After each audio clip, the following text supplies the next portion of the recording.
Most restricted areas come with explanations: erosion risk, wildlife protection, unstable rock. But scattered across the American wilderness are places where the reasons never match the landscape. A canyon listed as unsurveyed, even though crews were there last season. A passage sealed with concrete so smooth it looks poured yesterday. A grid erased from official maps, but still visible in satellite archives. Research posts abandoned without paperwork. Caves marked redacted on internal sheets. And a valley where guides refuse entry, not out of fear, but out of certainty. These places don't hide their strangeness. They wear it quietly, in the silence, in the missing files, in the routes that don't stay put. Rangers walk the edges and feel it, a sense that the land inside the boundary is still rearranging itself, deciding what it wants to show and what it doesn't. 6 more zones, 6 more places the public map forgot on purpose. 6 reasons the ground doesn't always agree with the reports written about it. Lock the doors, put on your headphones, and pull your blanket tight around you, because after this video, you'll never see America's restricted lands the same way again. The no-survey canyon behind Vermilion Cliffs. In most federal lands, unsurveyed is just a word on a map, a patch of ground no one has gotten around to documenting. But behind Vermilion Cliffs lies a canyon that has been listed as unsurveyed for over 30 years, even though multiple teams have tried to map it, and every attempt ends the same way, with equipment failures, inconsistent data, and reports that contradict the landscape. The first documented issue happened in the 90s, when a BLM geomapping team entered the canyon to chart its sheer walls and slot formations. Their readings began normally, then degraded into nonsense. GPS drifted by hundreds of feet. Laser rangefinders returned impossible measurements, a cliff face reading shorter than the shrubs growing at its base. The team chalked it up to heat distortion, but the temperatures that day were mild. A second team in 2003 launched a drone to capture aerial footage. The drone entered the canyon with clear signal, perfect stability. Then, mid-flight, its telemetry jumped. Altitude dropped by 50 feet in a single frame, even though video showed it hovering steadily. Seconds later, the drone lost contact and auto-returned. When the footage was reviewed, the team found something stranger. The canyon walls appeared closer together on video than they were on the ground, as if the drone flew through a narrower space than the one the surveyors physically walked. BLM flagged the footage as distorted, and the zone remained unsurveyed. In 2011, a ranger named Ben Carter tried again using updated equipment. He described the canyon as unusually quiet, with sound dying faster than it should, echoes collapsing into themselves. At the halfway point, his radio emitted a short burst of static, followed by a faint tone he didn't recognize. His GPS froze at a coordinate outside the monument boundaries entirely. When he returned to the trailhead and checked the track log, the path recorded by the device didn't match the route he walked. It showed a loop, a perfect oval shape, even though Carter hiked a straight line. He submitted the anomaly. His supervisor dismissed it as software error. The strangest incident came in 2019, when a new drone team attempted a full 3D map of the canyon. This time, they flew 2 identical drones simultaneously, syncing their telemetry to avoid previous interference. Both drones returned. Both had complete flight logs. But the 2 logs didn't match each other, or the canyon. Drone A recorded the canyon as 412 feet deep. Drone B recorded 538 feet. Ground surveys measured 460. Worse, the 2 video files captured slightly different canyon shapes, one wider, one narrower. Same flight path, same altitude, same timing, different geometry. The BLM quietly marked the entire drainage as Unsurveyed Section 14B. No further attempts scheduled. Locals who ranch near the boundary say the canyon shifts acoustically during summer storms, whistle tones that travel the wrong direction, moving deeper into the canyon instead of outward. A retired ranger recalled approaching the canyon at dusk and feeling the air pull toward the slot, like pressure equalizing in a space he couldn't see. Even today, the canyon remains a blank spot on technical maps, a place left deliberately unmeasured. Because when the 2 drones were launched again the following season, using new software, fresh batteries, and redundant sensors, they returned with the same disagreement: 2 different canyon shapes, 2 different depths, as if the land itself couldn't decide which version it wanted to be, and when the drone came back a second time, the canyon was deeper. The sealed passage under Red Rock Canyon. Red Rock's sandstone cliffs hide dozens of old mining cuts and exploratory passages, most shallow, most harmless. But deep in one of the less traveled drainages sits a passage sealed so cleanly, so deliberately, so that even rangers who specialize in historical structures can't explain how or why it was closed. The official record lists it as a structural hazard, but the closure doesn't resemble any other hazard mitigation in the region. In 2007, a routine survey team documented the passage as stable. Wide entrance, consistent ceiling height, and a straight corridor carved decades earlier by prospectors. There was no sign of collapse, no cracks, no loose stone. It was one of the safer abandoned cuts in the area. When a ranger returned the following season, the entrance was gone, not caved in, sealed. Caved in. A flush concrete wall stood where the opening used to be, poured so smoothly it reflected afternoon light. There were no seams, no finishing marks, no rebar exposed. The transition between natural sandstone and man-made concrete was almost surgical. The closure log said it was sealed due to chronic instability. The geological assessment attached to the file was only 2 sentences long, unusually short for any structural hazard. And the date of the assessment came after the closure had already been completed. A maintenance lead, who'd been in Red Rock for years, said quietly, "We didn't pour that." In 2010, a caving group contracted by the county scanned several old tunnels to build a risk map. When they reached the sealed passage, their instruments behaved strangely. The ground-penetrating scanner showed what looked like empty space behind the concrete, a void extending far deeper than any mapped corridor. The image flickered, then failed entirely. The tech reset the scanner. The second scan showed nothing but solid stone. He tried a third time. The screen displayed a sliver of a corridor again, but offset several feet lower than the original tunnel floor.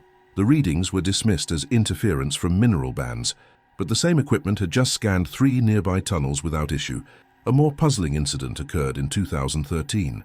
A hydrology crew investigating water seep patterns near the sealed passage reported hearing faint tapping sounds coming from the rock face. They assumed loose stone settling after a temperature shift, but the tapping had rhythm. 3 knocks, pause, 2 knocks, repeating steadily. When the crew returned the next day with better audio equipment, the tapping was gone. The concrete wall felt unusually cold for the season. The strangest event, however, involved a ranger named Colleen Rivera. During a late afternoon patrol in 2016, she noticed something she had never seen before. A thin, vertical line down the center of the concrete, as if the wall had subtly flexed. She photographed it and logged the anomaly. The next day the line wasn't there. Her photo, when she checked it on her computer, showed a smooth, perfect surface. Rivera insisted she hadn't edited anything. Her supervisor suggested the light had played tricks on her, but Rivera swore the line had been real, and that the concrete had a faint vibration when she touched it, like distant machinery running behind it. Months later, a contractor reviewing older closure orders found something odd. The original mining record for that corridor didn't match the current location of the sealed entrance. According to the 1950 mapping notes, the tunnel's mouth sat nearly 8 feet to the left of where the concrete now stands. In other words, the sealed wall wasn't placed over the tunnel. It was placed over something else. As of today, the passage remains closed. The county refers all questions to the structural hazard log, and no team has attempted a new scan since the conflicting readings. But rangers who patrol the drainage say the air near the concrete still carries a faint, steady hum, a vibration too low to hear, but impossible to ignore. And one thing about the surface has never changed.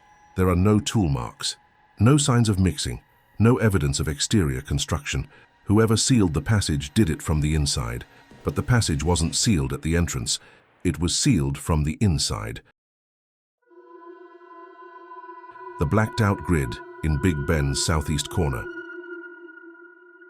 Big Bend is one of the last places in the continental United States where you can stand for hours without hearing a single engine, a voice or road. The southeast corner of the park is even more remote, a wide stretch of ridges and desert flats that blend into the Rio Grande. But there's a section of that wilderness neither maps nor rangers can fully agree on. Locals call it the blacked-out grid. On older USGS charts from the 70s and 80s, the area appears as a faint checkerboard, labeled Survey Grid 19B. Nothing unusual, Survey grids are common across the southwest. But beginning in the early 2000s, that grid vanished from updated maps, replaced by a blank, unshaded block of land with no labels, no contour adjustments, and no boundary notes. Park staff initially assumed it was a digitization error, until hikers began requesting permits to cross that region, and the system repeatedly flagged their applications as unavailable, monitoring in progress. What monitoring? No one seemed to know. The first strange event occurred in 2005, when a ranger spotted an unmarked drone flying low over the suppressed grid area. Drones weren't common then, and they were definitely illegal in national parks. He radioed dispatch, but moments later, the drone veered behind a ridge and disappeared. When he reached the ridge, there was nothing. No dust trail, no engine sound, no movement. A week later, 2 biologists running nighttime surveys saw the same drone. They described it as silent, with a faint red light that pulsed irregularly, not the fixed pattern required for FAA visibility. When they reported it, the incident was logged, then removed from the system during a routine database cleanup. In 2009, a geology student mapping erosion paths hiked into the blacked-out region without realizing it. His GPS worked perfectly until he descended into a shallow basin. Then the device shifted his position almost a mile east. When he climbed out of the depression, the coordinates corrected instantly. He filed a malfunction report. His advisor later discovered something odd. The same anomaly had been documented by 3 different researchers from 3 different universities, but none of their reports survived past the peer review stage. In 2016, a thunderstorm swept across the park, grounding all flights.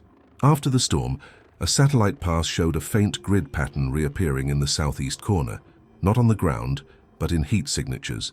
The pattern lasted only 8 minutes before dissipating. The following year, a ranger camping near the area heard a low mechanical whirring after midnight. He described it as metallic, distant, and underground, like ventilation systems echoing through stone. When he approached the direction of the sound, the whirring stopped instantly. No wildlife in Big Bend makes that noise. The strangest event happened in 2019, when a hiker captured a fog bank rolling across the blacked-out area, unusual in itself, since fog rarely forms in that part of Texas.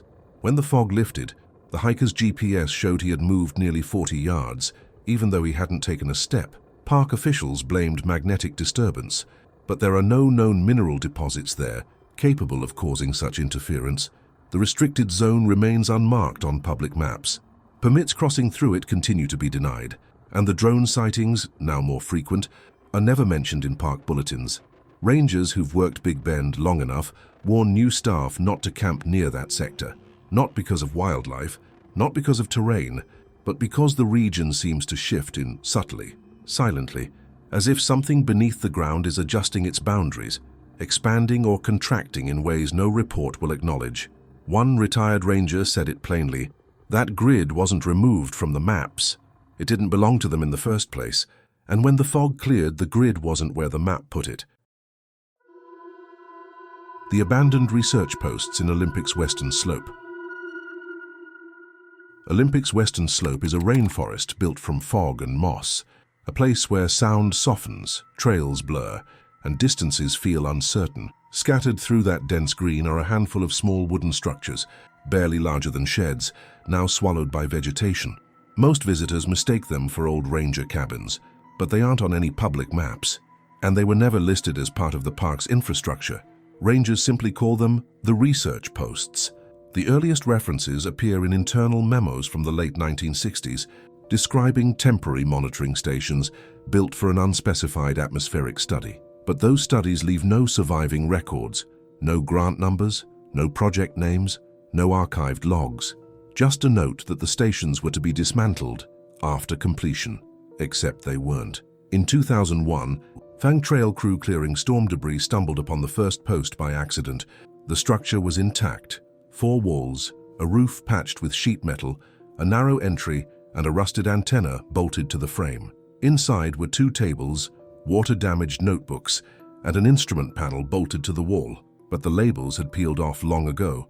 The strangest detail was the power setup. The station had wiring, old cloth-wrapped wiring, leading down through the floorboards and disappearing into the earth. No generator, no battery, No trace of where the line connected. A maintenance supervisor flagged the building for removal. Then the project was quietly postponed, then cancelled. 2 years later, a wildlife patrol found a second post deeper in the forest. This one had collapsed, but a metal panel remained intact. A ranger tapped it with a boot and heard not the expected thud of wood on soil, but a hollow steel echo, as if the structure sat over a chamber or vault. When the ranger reported it, he was told simply, "That's not an active site, leave it." The most unnerving discovery came in 2012, when a climate surveying team approached the western slope during a heat study. Their equipment picked up faint, low-frequency vibrations, rhythmic and mechanical, coming from a point just past the tree line, close to where the first research post stood. They assumed it was industrial noise drifting from outside the park, but the nearest facility was over 20 miles away. As the team moved closer, the vibrations stopped abruptly. The sensor flatlined to silence. When they stepped back, the frequency returned. They repeated the test 3 times. Same result. The vibration existed only when they weren't directly facing the source. One tech wrote in the report, "It's like the ground is humming sideways." The following season, a ranger investigated the first research post again. To her surprise, the antenna, rusted for decades, had been moved. It now leaned several inches to the east. She checked old photos to confirm. The shift was real. She logged the anomaly. 2 days later, her note was removed from the digital system. The official rationale, duplicate entry. But there was no duplicate. By 2020, 3 posts had been documented, all in varying states of decay. Their placement doesn't match any known study design. Their construction doesn't match typical NPS builds. And no one can explain the subterranean wiring or why the metal echo beneath one structure suggests empty space. Some rangers believe the posts were part of a Cold War atmospheric project, a monitoring network abandoned after funding dried up. Others think the stations were never fully activated, meant to sync with equipment that was never installed. But those who've stood near the posts during windless days say something else entirely. The air feels heavier there, and the forest grows unnaturally quiet, like the trees are listening to something deeper than the soil. One ranger put it bluntly, "The wind stops at those posts, but something under the ground doesn't. Because when the wind stopped, something beneath the trees didn't." The redacted caves beneath Carlsbad's secondary system. Carlsbad is famous for its immense caverns, chambers stretching for miles beneath the desert, mapped meticulously for decades. But what most visitors don't know is that below the well-charted main system lies a network of secondary caves the public never sees. Some are unstable, some are flooded, and some, according to internal documents, are redacted. The term appears only in technical memos. Secondary system, Section 4A, redacted from surface survey. No explanation, no hazard code, just a black bar where a description should be. The first clue that something was unusual came in the early 2000s, when a small research group attempted to map humidity pockets in the lower chambers. Their equipment flagged a narrow fissure leading into an unmapped corridor. 2 researchers squeezed inside, expecting a short crawl space before a dead end. Instead, the corridor widened into a long, straight tunnel that didn't resemble natural limestone formation at all. The floor was unnaturally level, the ceiling arched evenly, and the walls bore faint horizontal lines, not tool marks, not erosion, something in between. Before they could explore further, their CO2 monitor spiked unexpectedly. They retreated immediately. When they returned the next day with fresh air tanks, the fissure leading to the corridor had collapsed. A clean, symmetrical fall that blocked the opening completely.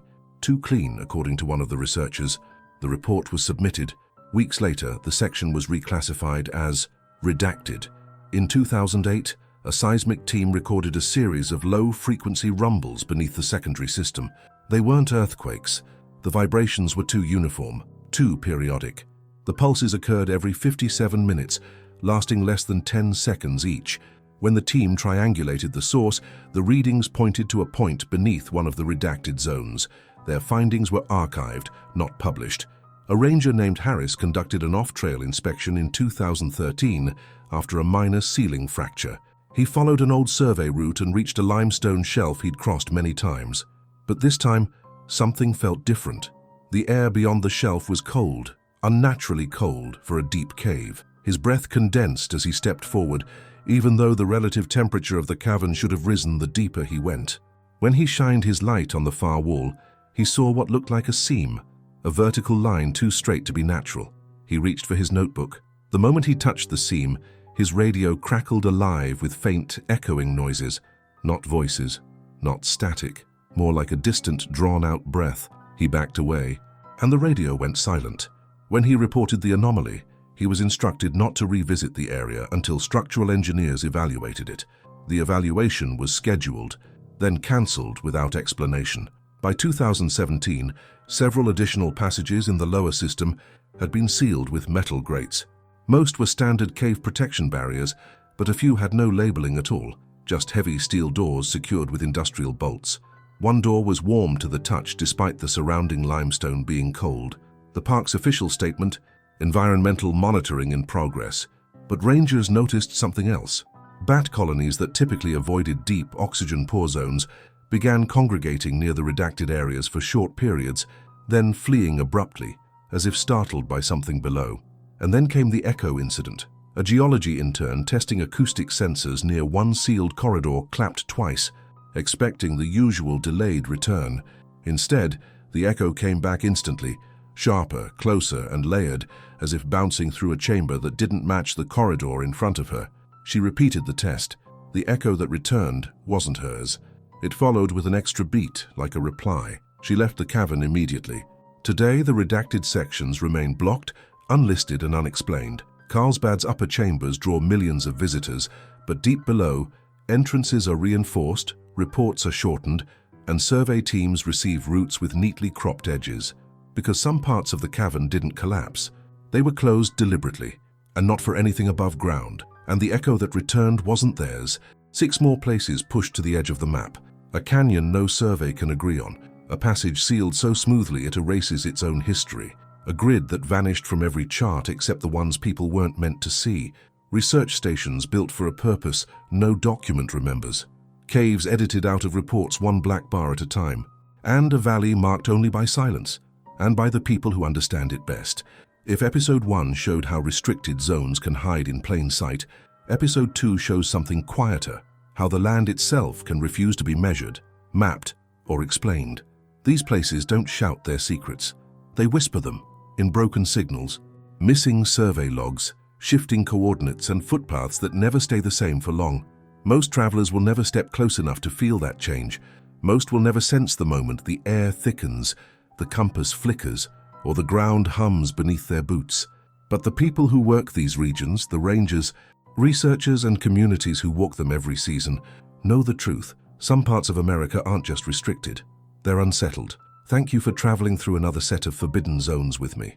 If one of these stories stayed with you, leave a like. It helps more than you can imagine. And tell me in the comments, what state, park, or restricted region should we explore next? Your suggestion shapes where this series goes from here. Some lands remain uncharted, others remain unspoken, and a few remain marked in ways we were never meant to understand.